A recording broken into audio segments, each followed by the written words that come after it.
Nadie imaginó que un día la mujer cuya voz parecía indestructible quedaría marcada para siempre por un bisturí que nunca debió tocarla. Detrás de ese silencio final, del que todavía hoy se habla con cautela, se encuentra la historia de Lucha Villa, nacida Luz Helena Ruiz Bejarano, una artista cuyo destino comenzó mucho antes de que la cirugía que cambiaría su vida se volviera noticia nacional. Y para entender cómo llegó hasta ese momento crítico, es necesario volver al origen, a los primeros años que moldearon a la mujer que conquistaría México. Su historia comienza en 1936, en un entorno sencillo donde las familias se sostenían con esfuerzo y esperanza. Su madre, una mujer dedicada y acostumbrada a resolver lo cotidiano con recursos limitados, llevó adelante el hogar con una fuerza silenciosa. De su padre, en cambio, el tiempo borró casi todas las huellas. Su ausencia se volvió parte del paisaje familiar, mencionada cada vez menos hasta convertirse en un vacío habitual. Dentro de ese mundo de rutinas y responsabilidades tempranas, la pequeña Luz Helena ya mostraba señales de algo extraordinario. Su presencia destacaba no solo por su altura poco común, sino por una voz que sorprendía a quienes la escuchaban. Grave, poderosa, inconfundible. Cuando cantaba en la iglesia, la congregación se detenía sin proponérselo, como si aquella niña revelara emociones que nadie sabía que llevaba dentro. Y lo que aún falta por contarse revelará cómo ese talento, desde tan temprano, marcó el camino hacia un final que nadie imaginó. A los 12 años comenzó a presentarse en reuniones familiares. Los vecinos la invitaban orgullosos, convencidos de que estaban presenciando el nacimiento de un talento fuera de lo común. A los 14 ya participaba en celebraciones locales más grandes, donde su voz llenaba los salones con una madurez que contrastaba con su corta edad. Pero mientras su talento crecía, la vida seguía imponiendo sus propias reglas. A los 15 años tomó una decisión condicionada por la necesidad económica. Se casó con Mario Miller, un hombre 20 años mayor y con experiencia en los escenarios, aunque no de la forma en que ella los conocería después. Para su madre, en un contexto donde las oportunidades eran escasas, aquel matrimonio representaba estabilidad. Pronto llegaron sus 2 primeros hijos, Rosa Elena y Carlos Alberto. Sin embargo, el matrimonio se desvaneció con la misma velocidad con la que había aparecido. A los 22 años, Luz Helena se encontró sola, con 2 niños pequeños y sin un camino claro en una sociedad donde las posibilidades para una mujer en su situación eran mínimas. Fue entonces cuando tomó la decisión más audaz de su juventud: apostarlo todo a su voz. Con el corazón dividido entre la maternidad y la supervivencia, dejó a sus hijos con familiares y viajó a la Ciudad de México en busca de algo que ni ella sabía nombrar con precisión. La capital fue un territorio implacable. Pasó noches sin un lugar fijo donde dormir, días enteros esperando audiciones que a veces nunca sucedían y semanas enfrentando silencios que parecían sentencias. Pero la convicción de que debía permanecer la mantuvo firme. Sentía que un giro podía surgir en cualquier momento. Y llegó. Luis G. Dillon, empresario argentino, buscaba voz femenina para un espectáculo de variedades. La cantante programada no acudió, y en ese espacio imprevisto apareció ella. Pidió un vestido prestado, contuvo el temblor de sus manos y subió al escenario improvisado. Cuando cantó, la mirada de Dillon cambió. Sin dudarlo, le dijo 3 palabras que transformarían su futuro. Tú eres ella. Ese instante marcó el nacimiento de Lucha Villa, un nombre que despuntaba con fuerza, identidad y carácter. El público todavía no lo sabía, pero acababa de surgir una figura que impactaría profundamente la música ranchera. Los primeros escalones de su ascenso fueron duros. Cantó en lugares modestos, enfrentó comentarios hirientes, soportó ambientes difíciles. Sin embargo, cada presentación fortalecía su estilo. Su interpretación, cada vez más auténtica, se convirtió en su sello inconfundible. Fue entonces cuando su talento llamó la atención de José Ángel Espinosa, Ferrusquilla, quien le abrió puertas hacia escenarios formales y espacios de radio. Él la guió en la técnica, en el control, en la interpretación profunda. Ella absorbió cada lección con velocidad sorprendente. En 1961 grabó su primer disco con La Media Vuelta como tema principal. Esa grabación provocó que la mirada de José Alfredo Jiménez se posara en ella. Ese encuentro artístico, que parecía solo un cruce profesional, pronto se convertiría en una historia compleja, íntima y profundamente guardada durante décadas. Y lo que se revelaría después sobre ese vínculo mostraría una faceta que pocos imaginaron mientras sus voces conquistaban al público. En poco tiempo, su presencia en los palenques rompió esquemas. A diferencia de otras cantantes, se colocaba en el centro del ruedo, enfrentando al público con determinación. Su estatura, su fuerza y su voz la convirtieron en una figura imposible de ignorar. No tardaron en llamarla la Grandota de Camargo. Su carrera ascendía sin tregua, pero en ese ascenso también comenzaban a formarse silenciosos los eventos que más tarde marcarían para siempre su vida. Decisiones personales, amores prohibidos, presiones de la industria y un futuro encuentro con un bisturí que nadie pudo prever. Aún en esos primeros años, mientras parecía invencible, ya se gestaban las piezas de un destino que cambiaría la percepción mundial sobre ella. Y aunque nada lo anunciaba todavía, el camino que estaba recorriendo terminaría conduciéndola a un momento que México entero recordaría con inquietud. Para comienzos de los años 60, la transformación de Luz Helena en Lucha Villa empezaba a tomar forma en escenarios que, aunque modestos, eran el ensayo silencioso de algo mucho mayor. Su nombre comenzaba a circular entre músicos, productores y periodistas culturales, pero todavía faltaba el impulso definitivo que la colocaría en la historia de la música mexicana.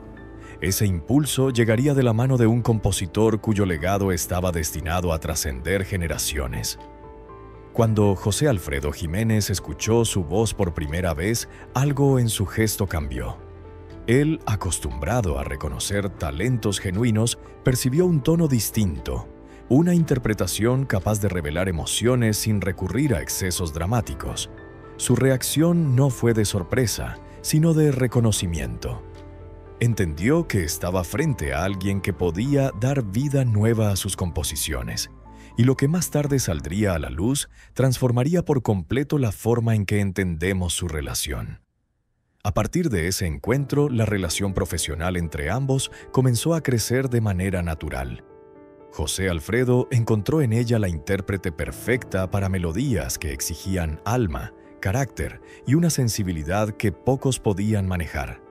Ella, por su parte, descubría en él un compositor cuya mirada comprendía la complejidad emocional que podía transmitir su voz. Esa colaboración floreció en un terreno donde la admiración mutua fue el punto de partida. La Media Vuelta abrió la puerta, pero no fue la única. Canciones posteriores, escritas especialmente para ella, consolidaron esa alianza artística que más tarde generaría rumores que circulaban en susurros, en camerinos, en bares donde los músicos se reunían al terminar sus jornadas. Rumores que, con el tiempo, terminarían confirmándose desde voces muy cercanas a ambos. En aquel momento, sin embargo, el público solo veía una dupla brillante. Lucha Villa interpretaba con una fuerza que parecía moldear las letras desde dentro, mientras José Alfredo la observaba como quien mira una historia cobrar vida frente a sus ojos. De ese vínculo surgirían canciones que hoy se consideran parte fundamental de la memoria emocional de México. Mientras su colaboración con José Alfredo crecía, también lo hacía su presencia en la música grabada. El público comenzaba a identificar esa voz ronca y poderosa, distinta a cualquier otra en el género ranchero. Su nombre aparecía cada vez más en carteles, programas de radio y conversaciones sobre nuevos talentos. Los palenques se transformaron en el escenario donde su personalidad artística se reveló por completo. Mientras otras cantantes se mantenían en zonas elevadas para evitar los riesgos del ruedo, ella decidió bajar, enfrentando al público cara a cara. Ese acto desafiante se convirtió en una marca personal, una declaración silenciosa de que no necesitaba distancia para ser respetada. Su estatura, su mirada firme y la fuerza con la que sostenía cada nota hicieron que la llamaran la Grandota de Camargo. No era un apodo, sino un reconocimiento a la presencia con la que habitaba cada escenario. Era evidente que no solo estaba cantando, estaba ocupando un espacio históricamente negado a las mujeres, reclamándolo sin pedir permiso. Y aquello que pronto saldría a su encuentro demostraría algo realmente inesperado, un giro que nadie habría imaginado en su camino. Durante esos años, su expansión artística alcanzó un nuevo terreno: el cine. En 1964 interpretó a la Caponera en El Gallo de Oro, una película basada en un texto de Juan Rulfo y adaptada por Carlos Fuentes y Gabriel García Márquez. El proyecto reunía a figuras fundamentales de la literatura latinoamericana y su participación la situó en un ámbito cultural más amplio. La película fue un éxito y su actuación sorprendió a la crítica. Había en ella una capacidad natural para transmitir emociones sin necesidad de grandes gestos. Esa autenticidad, combinada con su presencia escénica, la convirtió en una actriz capaz de dialogar con directores exigentes y scripts que demandaban más que una simple interpretación. El reconocimiento llegó rápido. Su nombre comenzó a destacarse en círculos cinematográficos donde antes no figuraba. La crítica le otorgó premios y menciones que confirmaban lo que muchos ya intuían. No era solo una cantante que actuaba. Era una actriz sólida cuya intuición artística la guiaba con precisión. Mientras su éxito profesional crecía, su vida personal atravesaba cambios constantes. Tras el divorcio de su primer marido, llegaron nuevas uniones, todas distintas, todas breves en comparación con la intensidad de su carrera. Cada matrimonio parecía una búsqueda, un intento de encontrar estabilidad en un mundo donde las giras, las grabaciones y los compromisos no dejaban espacio para lo cotidiano. Los años pasaban entre escenarios, sets de filmación y estudios de grabación. Con cada proyecto su figura adquiría más fuerza y su reputación crecía tanto en México como en el extranjero. Lucha Villa se convertía en un símbolo de una época, en una representación viva de un género musical que evolucionaba con ella. Su relación con José Alfredo continuaba presente en su trayectoria. Cada nueva canción que él escribía parecía encontrar en su voz el vehículo perfecto para volverse eterna. Los rumores sobre un vínculo más profundo entre ambos no hacían sino aumentar la percepción del público sobre la química que compartían en cada presentación. Pero lo que años después revelaron sus propios hijos demostraría que detrás de esa química había una historia que permaneció guardada en silencio durante décadas. La admiración musical, la intensidad de las letras y el modo en que ella interpretaba sus composiciones comenzaron a adquirir un matiz distinto a los ojos de quienes los rodeaban. Sin embargo, en ese momento todo quedaba resguardado bajo la discreción que caracterizaba al compositor. Mientras tanto, su carrera seguía alcanzando alturas que pocos artistas lograban sostener. Más películas, más discos, más presentaciones. Lucha Villa había dejado de ser una promesa para convertirse en una realidad innegable. Sin embargo, este ascenso no solo la acercaba al reconocimiento, sino también a decisiones futuras que tendrían un peso decisivo en su vida. Un peso que aún nadie imaginaba y que se iría acumulando silenciosamente entre escenarios, aplausos y compromisos que parecían interminables. Cada éxito parecía confirmar que estaba destinada a un lugar privilegiado dentro del panorama artístico. Pero de manera casi imperceptible, también comenzaba a formarse una tensión entre su vida pública, sus vínculos personales y las exigencias del medio. Esa tensión sería determinante más adelante, cuando enfrentara situaciones que pondrían en riesgo no solo su carrera, sino su vida misma. Y aunque en ese momento nada lo anunciaba, lo que estaba por suceder revelaría que incluso en la cima pueden gestarse decisiones que cambian un destino para siempre. El crecimiento artístico de Lucha Villa parecía no conocer límites cuando, en la segunda mitad de los años 60, comenzó a trabajar con mayor frecuencia en proyectos de cine y música que exigían una madurez interpretativa cada vez más profunda. Su presencia en pantalla atraía miradas y su voz, ya consolidada, se convertía en un referente dentro del género ranchero. Pero lo que venía en la década siguiente superaría con creces cualquier expectativa que se hubiera creado a su alrededor.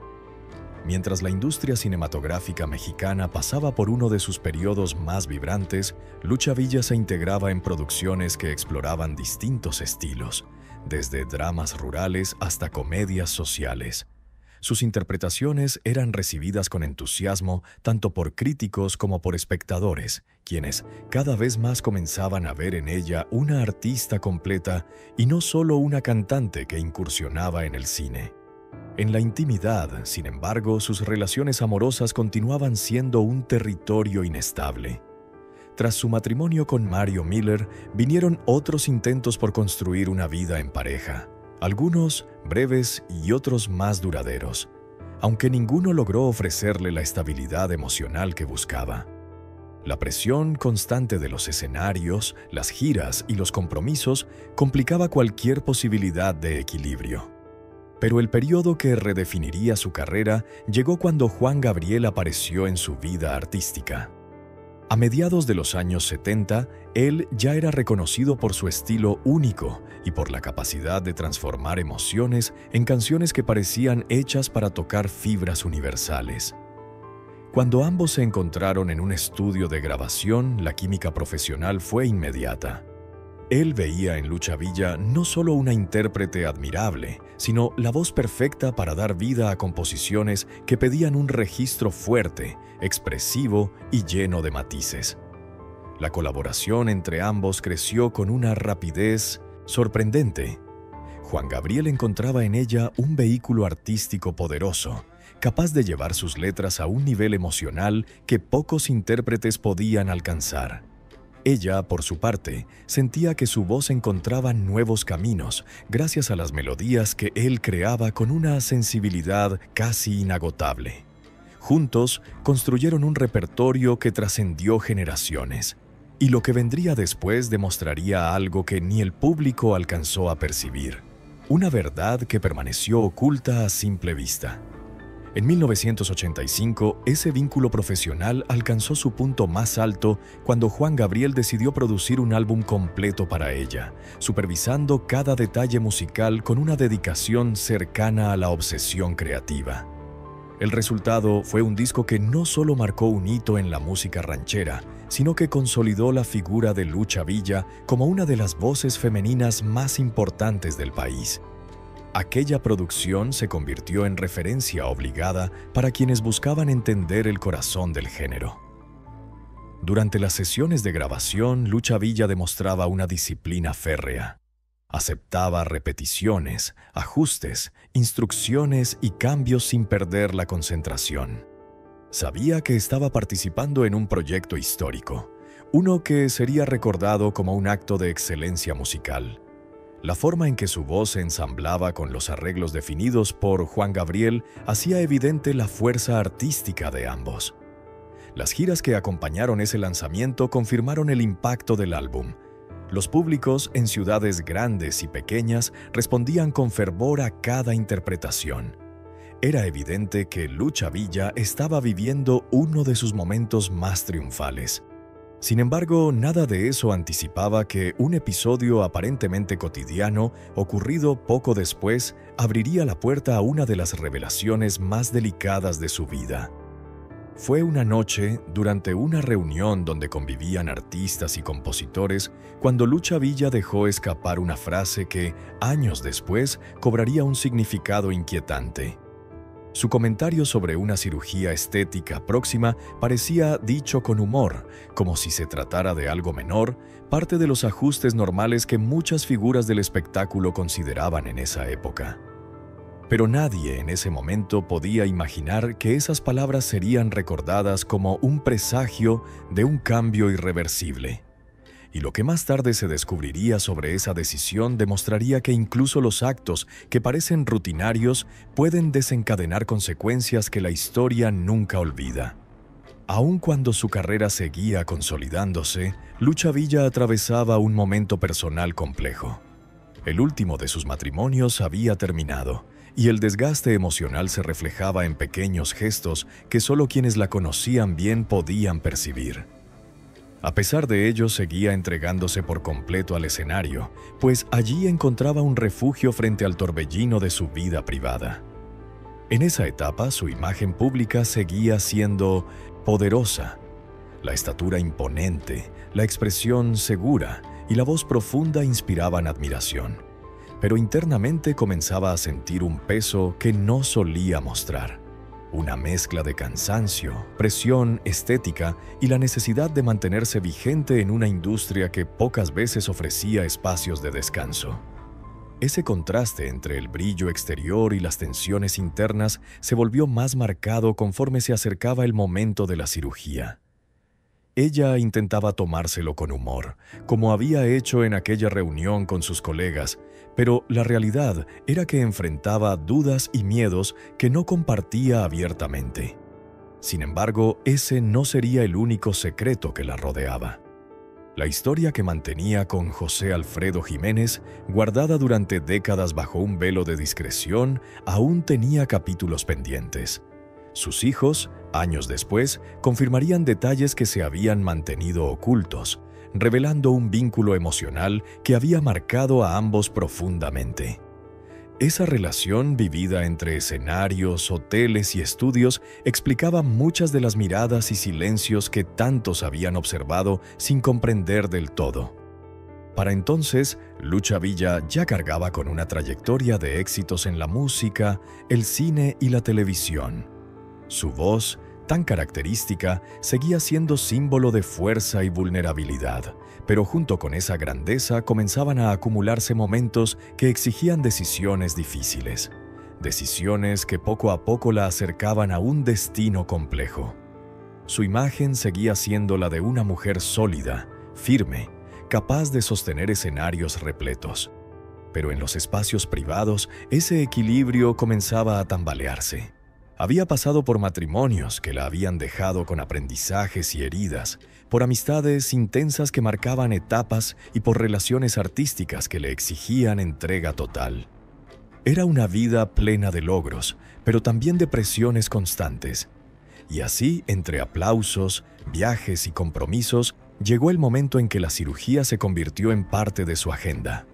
Lo asumió como una decisión personal, como un intento de recuperar su imagen después de años de desgaste emocional y físico. No podía prever que esa decisión la llevaría a uno de los episodios más trágicos de su vida. Y aunque nadie lo sospechaba, el camino que estaba a punto de tomar revelaría una verdad dolorosa que cambiaría la forma en que el país recordaría su nombre. La noche previa a la cirugía parecía, para muchos, una más en la larga lista de compromisos sociales de Lucha Villa. Había llegado a una reunión de colegas, compositores y amigos cercanos. Esos encuentros donde se hablaba de proyectos, nostalgias y anécdotas que solo cobraban sentido entre quienes habían compartido escenarios durante décadas. Nadie podía anticipar que, en ese ambiente distendido, ella pronunciaría palabras que más tarde adquirirían un peso inquietante. Se sentó junto a Alberto Ángel, el Cuervo, un artista que había coincidido con ella en distintos momentos de su carrera. Conversaron sobre música, sobre giras que habían dejado huellas imborrables, sobre el desgaste emocional que implica sostener una figura pública durante tantos años. Ella reía, pero su risa tenía un trasfondo de cansancio que no pasaba desapercibido para quienes la conocían de verdad. En un momento inesperado soltó una frase que el Cuervo recordaría toda su vida. Con su humor acostumbrado, dijo que al día siguiente iría al desgrasador. Lo dijo como quien minimiza algo que en realidad lo preocupa, disfrazándolo de broma para hacerlo más tolerable. El Cuervo la miró con extrañeza sin entender del todo si hablaba en serio o solo buscaba provocar una reacción graciosa. Siguió explicando la idea con ligereza, como si no quisiera profundizar en los motivos reales. Pero detrás de su tono había una verdad menos amable. El peso que había ganado tras su último divorcio la hacía sentir insegura, fuera del lugar que siempre había ocupado con naturalidad. En su percepción, el cuerpo que veía frente al espejo ya no representaba a la mujer que durante años había dominado los escenarios. Aquella inseguridad no tenía nada que ver con su talento, pero en un medio donde la apariencia es exigida con la misma dureza que la voz, ella sentía que debía hacer algo. Su trayectoria de más de 40 años parecía no ser suficiente para protegerla del juicio del público y de su propio perfeccionismo. El deseo de verse como antes la empujó hacia una decisión que muchos considerarían rutinaria, pero que en su caso tendría consecuencias devastadoras. La cirugía estaba programada para el 14 de agosto de 1997 en Monterrey, en la clínica del cirujano plástico Eugenio Pacelli. No era un procedimiento complejo ni de alto riesgo. Se trataba de una liposucción que miles de personas se realizan cada año sin mayores dificultades. Ella llegó confiada, con planes para continuar trabajando tan pronto se recuperara. Había proyectos, presentaciones y un futuro que imaginaba aún lleno de música. Pero ese futuro cambió en cuestión de minutos. Durante el procedimiento algo salió mal. La versión inicial señaló un paro cardiorrespiratorio repentino y un intento inmediato por reanimarla. En los primeros comunicados se dijo que su cerebro había estado sin oxígeno menos de 2 minutos, un tiempo que podía considerarse manejable dentro de la gravedad. Sin embargo, el tiempo real fue distinto, mucho más largo, mucho más peligroso. Y el dato que se conocería después demostraría que la explicación oficial estaba lejos de la verdad. Tras el traslado urgente al Hospital Muguerza, la familia recibió informes médicos cargados de cautela. No había certezas, solo hipótesis y la esperanza desesperada de que la inflamación cerebral se diera en las horas siguientes. El pronóstico era incierto, pero todavía existía la posibilidad de que despertara sin secuelas graves. La realidad se reveló días después, cuando el neurocirujano José Luis Assad Morel realizó una evaluación completa.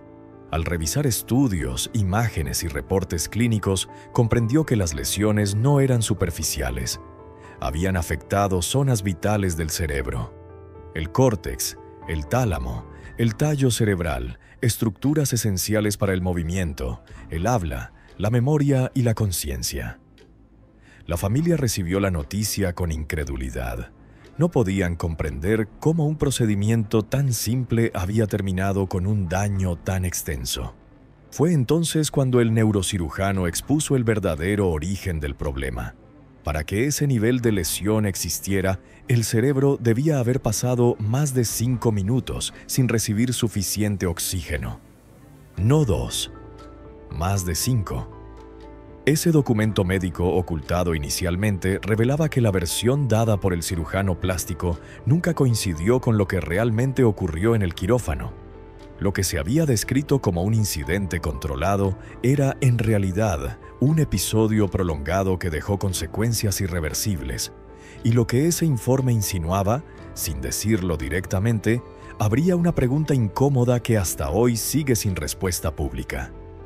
Mientras tanto, Lucha Villa permanecía en coma profundo. Los 11 días que siguieron fueron una mezcla de esperanza y miedo para su familia. Sus hijos se turnaban para acompañarla, hablándole, tocando su mano, intentando encontrar alguna señal de respuesta. En los pasillos del hospital se respiraba incertidumbre. Los fanáticos esperaban afuera. Las primeras planas hablaban de su estado con titulares que apenas lograban contener la alarma. Rosa Elena, su hija mayor, intentaba conectar con ella a través de la música. Le colocaba audífonos con canciones de Joan Manuel Serrat, uno de los artistas favoritos de su madre, con la esperanza de que alguna parte de su conciencia respondiera a esas melodías que tanto había amado.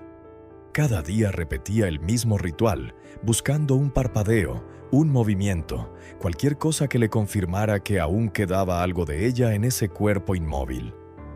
Los médicos consideraron trasladarla a Houston, donde existían unidades más especializadas en daños neurológicos. Sin embargo, el riesgo era demasiado alto. El mínimo movimiento podría desencadenar un deterioro mayor. Decidieron esperar. La familia se aferró a cada pequeña señal, a cada informe que ofrecía un respiro, por mínimo que fuera. Después de 11 días, el milagro que todos esperaban ocurrió. Abrió los ojos, pero ese despertar fue distinto a lo que muchos imaginaban. No había reconocimiento inmediato, ni palabras, ni memoria. Era un despertar físico, no emocional. Su mirada era profunda, pero vacía, como si viera un mundo que ya no podía descifrar. Sus labios no emitían sonido alguno. Los médicos explicaron con frialdad científica lo que había sucedido. La anoxia prolongada había destruido conexiones neuronales esenciales. Recuperarse, en el sentido pleno de la palabra, ya no era una posibilidad. Podría aprender movimientos, quizá algunas palabras, pero su voz, esa que había marcado a generaciones, no volvería a emerger.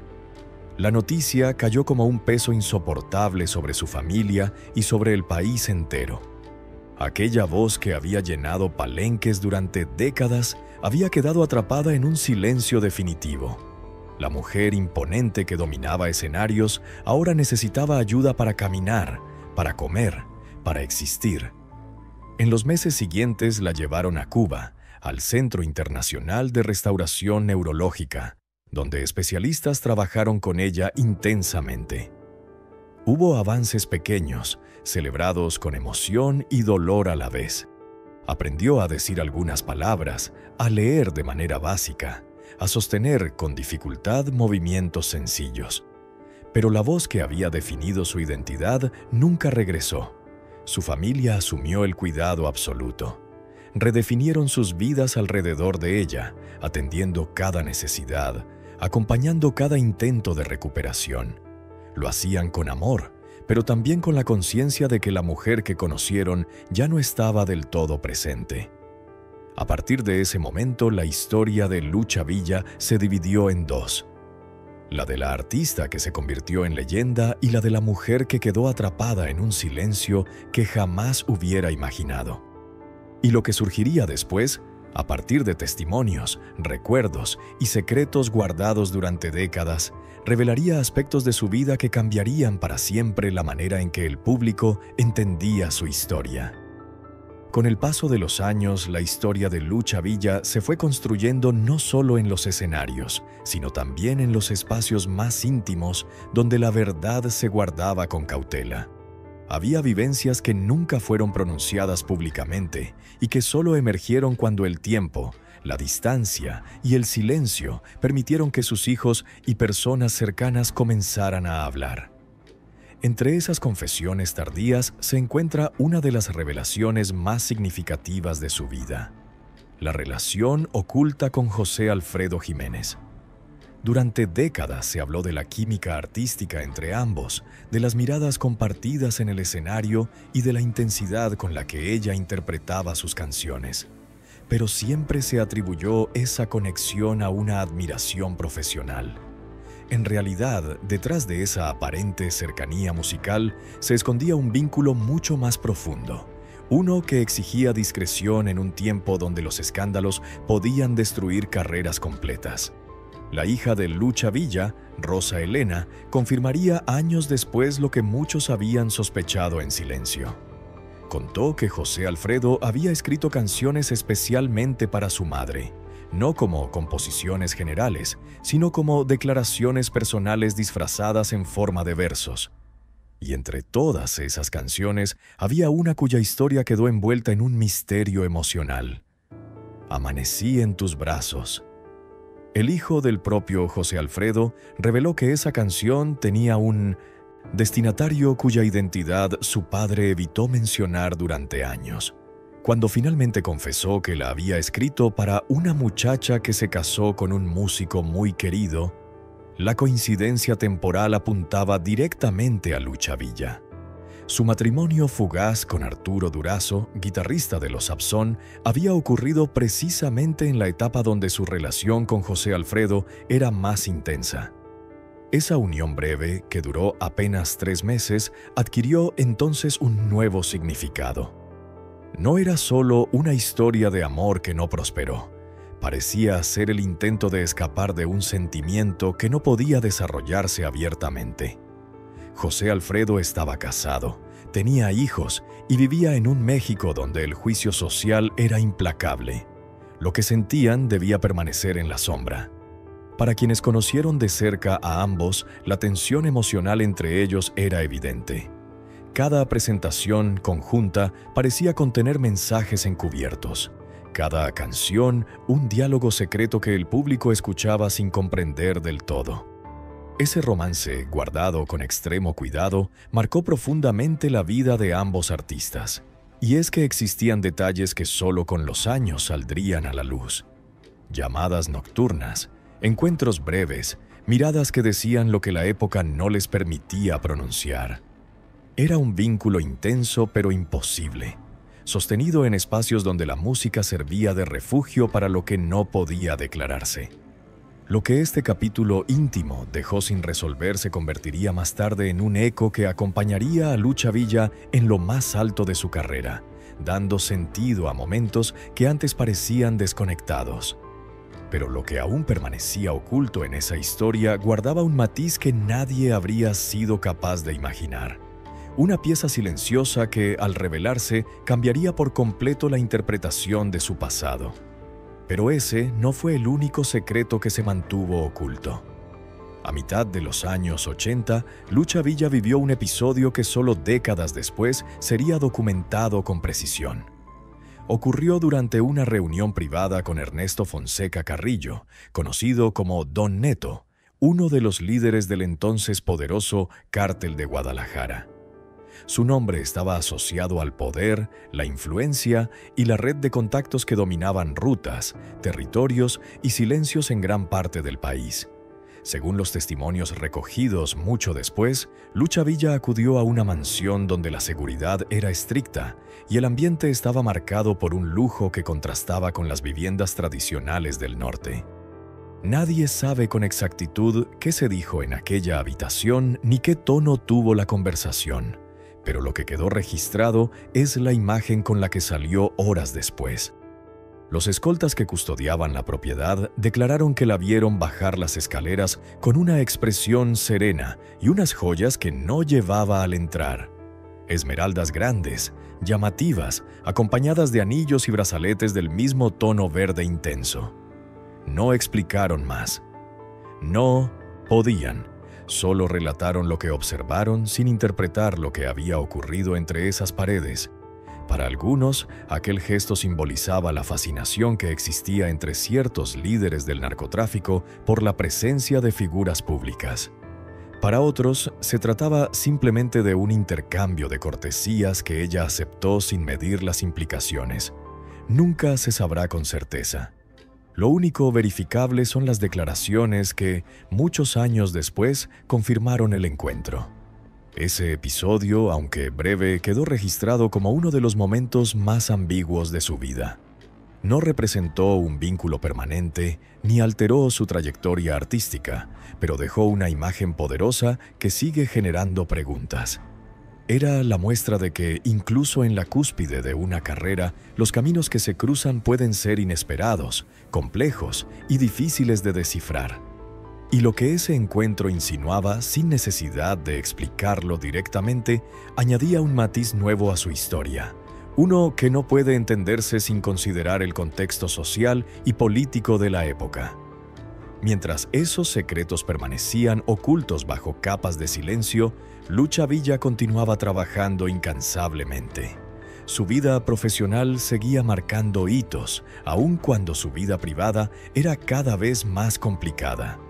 Los años 80 y 90 la llevaron a nuevos escenarios y proyectos memorables, pero también a momentos de soledad y decisiones de las que no siempre hablaba abiertamente. Había aprendido desde muy joven a separar el aplauso del cansancio, el éxito del sacrificio y la imagen pública de las dudas personales. Esa separación, sin embargo, comenzaba a desgastarla.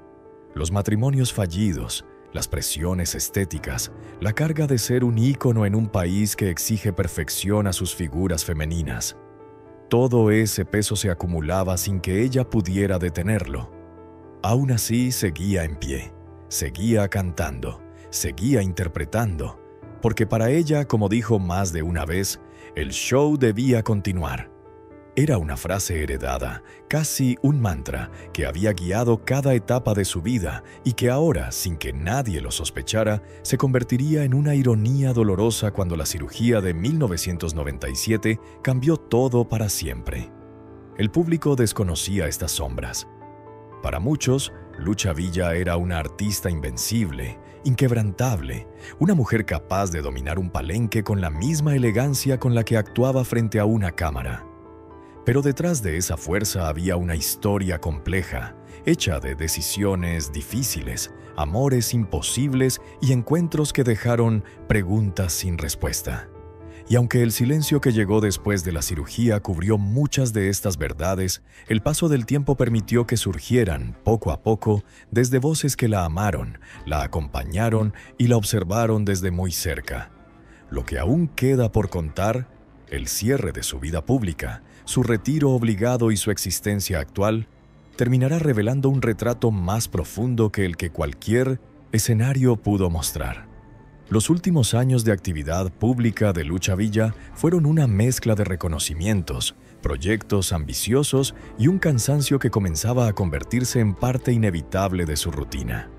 El éxito jamás la abandonó, pero cada nuevo compromiso exigía una energía que empezaba a desgastarse. Aún así, seguía avanzando como si nada pudiera detenerla. Para ella, retirarse era impensable. Siempre había un escenario más por conquistar, una canción más por interpretar. A mediados de los 90, su voz seguía siendo un símbolo nacional. Las radios la programaban constantemente, los palenques continuaban llenándose y su presencia en televisión aún tenía un impacto enorme. Sin embargo, su vida personal comenzaba a navegar un territorio incierto, hecho de despedidas silenciosas, reflexiones íntimas y una sensación de vulnerabilidad que pocas veces admitía en público. Fue durante esa etapa cuando Juan Gabriel organizó uno de los proyectos más importantes que se hayan hecho en honor al género ranchero, Las Tres Señoras. El álbum reunió a tres gigantes, Lucha Villa, Lola Beltrán y Amalia Mendoza. Juntas representaban la historia viva de la música mexicana, tres voces que habían moldeado el país durante décadas. Para Lucha Villa, participar en ese proyecto fue un honor profundo. Grabó temas como solista y también en conjunto, dejando registros que hoy se consideran joyas irrepetibles del género. Nadie imaginaba que esos serían sus últimos momentos frente a un micrófono profesional. Nadie sospechaba que ese disco sería el cierre involuntario de una carrera que merecía un adiós distinto. Pero lo que se avecinaba tras aquel proyecto guardaba un giro que nadie habría podido anticipar, incluso entre quienes la conocían de cerca. En 1997, apenas un año después del homenaje, su vida cambió para siempre. La cirugía que decidió hacerse con la intención de recuperar su imagen física desencadenó un episodio que la colocó al borde de la muerte. Aunque logró sobrevivir, el impacto neurológico la dejó marcada de manera irreversible. Su voz, esa que la había convertido en leyenda, quedó atrapada en un silencio que jamás lograría romper. Después del coma, su familia luchó por mantener viva la esperanza. La llevaron a tratamientos especializados, buscaron médicos en otros países, exploraron terapias intensivas. Hubo avances modestos, pequeños triunfos que celebraban con lágrimas y abrazos, pero su capacidad para cantar no regresó. Su memoria tampoco volvió a ser la misma. La mujer que había sido símbolo de fuerza ahora necesitaba ayuda constante para las tareas más básicas. Ese cambio abrupto impactó profundamente al país. Muchos se negaban a aceptar que la artista que había desafiado escenarios enteros ya no podía sostener una frase completa. Las imágenes de Lucha Villa después del accidente mostraban una fragilidad difícil de conciliar con la figura imponente que la gente recordaba. Aún así, su familia se convirtió en su mayor refugio. Sus hijos reorganizaron sus vidas por completo para acompañarla en cada paso, cada terapia, cada intento de recuperación. Esa dedicación silenciosa se volvió el nuevo hogar emocional de una mujer que había pasado gran parte de su vida frente a multitudes, pero que ahora encontraba amor en lo esencial, la presencia constante de quienes nunca la abandonaron. Años después se trasladó a un rancho en San Luis Potosí, un lugar tranquilo, rodeado de naturaleza, alejado del ruido de los escenarios que la habían hecho famosa. Allí vive desde entonces, en un ambiente donde las canciones que un día la llevaron a la cima se escuchan ahora como un eco suave que acompaña sus días. Su familia asegura que en momentos específicos sus ojos parecen reconocer esas melodías, aunque la memoria verbal ya no pueda confirmarlo. En 2009 recibió un homenaje en su ciudad natal, Camargo. Una estatua monumental fue levantada en su honor, representándola con los brazos abiertos, como la artista que alguna vez hizo vibrar a miles de personas. Ese día, Lucha Villa estuvo presente, sentada en una silla de ruedas. Escuchó sus canciones interpretadas por otros, miró la escultura que celebraba su trayectoria, pero no pudo expresarse ni con palabras ni con canto.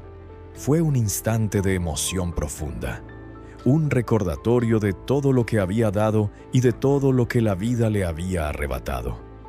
En marzo de 2023 circularon rumores sobre su fallecimiento.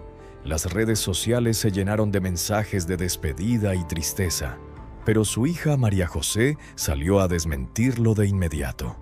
Lucha Villa seguía viva, aunque lejos de los reflectores, viviendo un presente distinto, marcado por la calma y los cuidados permanentes. Ese desmentido mostró cuánto sigue significando para México. A pesar del silencio que la rodea, su nombre continúa generando devoción, respeto y una nostalgia que atraviesa generaciones. Sus canciones siguen presentes en fiestas, en bares, en noches de desamor y en celebraciones familiares. Es un eco cultural que permanece intacto. La familia ha expresado su intención de producir una película sobre su vida, un proyecto que busca honrar su legado sin caer en exageraciones ni en el morbo que a veces rodea a los mitos. Aún no hay detalles definitivos, pero el objetivo es contar su historia con la dignidad que merece. Compleja, luminosa, humana. Y aunque no pueda decirlo con palabras, su silencio actual parece guardar un mensaje profundo. Que incluso las voces más grandes necesitan ser recordadas más allá de los escenarios que alguna vez conquistaron. Con el paso del tiempo, su historia se ha vuelto una lección sobre la fragilidad de la vida pública. Demuestra cómo un talento inmenso puede convivir con temores personales, con decisiones difíciles, con presiones que no siempre se ven desde afuera. Su accidente fue una tragedia, sí, pero también un recordatorio de que la vulnerabilidad alcanza incluso a quienes parecen indestructibles. Lo que permanece es su legado, las grabaciones de su juventud, su presencia en el cine, sus colaboraciones con gigantes de la música, su voz que, aún en el silencio actual, sigue siendo símbolo de identidad para millones. México no la olvidará. Su historia seguirá siendo contada, discutida, celebrada. Lucha. Villa quizá no pueda recordar el impacto que dejó atrás, pero sus canciones continúan haciendo lo que ella ya no puede: hablar. Hablarle al amor perdido, al orgullo, a la fortaleza, al desengaño, a la dignidad que canta aún cuando duele. Lo que esta historia nos deja al recorrerla completa es la certeza de que hay vidas cuya grandeza no se mide en la cantidad de años, sino en la intensidad con la que logran permanecer en quienes las escucharon. Hoy, a sus 89 años, vive rodeada de los cuidados amorosos de su familia, mientras su legado permanece intacto, multiplicado, vivo en cada rincón donde su música aún es parte del alma colectiva. Quizá ya no pueda cantar, pero México seguirá cantando por ella. Y así termina el relato de una mujer que marcó un antes y un después en la historia de la música. Un nombre que seguirá resonando aun cuando su voz permanezca en silencio. Lucha Villa. Si quieres que sigamos contando historias como esta, suscríbete, deja tu comentario, activa la campanita y comparte este video para que más personas descubran la vida detrás de los íconos.